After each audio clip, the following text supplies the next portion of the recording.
कुठे देवतामधलं कैसे जाऊ जमुना के तीर हे अगदी प्युअर क्लासिकल बेस गाणं, तर कुठे आशामधलं इना मिना डिका सारखं इतकं मोठं जिब्रिश जे त्यांनी फक्त स्वरांवर पेलवलंय.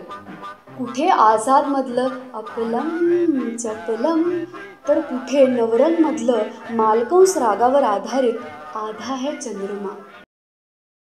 या सगळ्यामध्ये एका सिनेमाचा उल्लेख करणं अगदी महत्त्वाचं. तो सिनेमा म्हणजे अनारकली.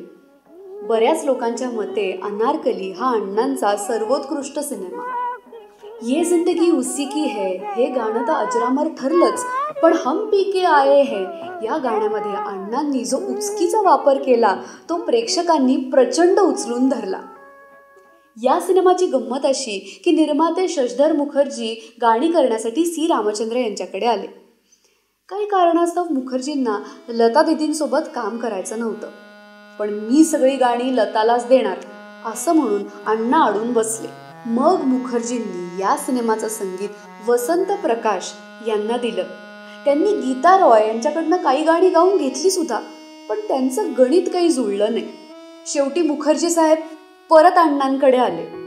यावेळेस अण्णांनी साफ नकार दिला आणि स्वतः लता दीदींना मध्यस्थी करावी लागली. शेवटी अण्णांनी सिनेमाला होकार दिला आणि आश्चर्याची बाब अशी की शिवाजी पार्कपासून गोरेगावला जाईपर्यंत या सिनेमाच्या सगळ्या चाली त्यांच्याकडून तयार होत्या.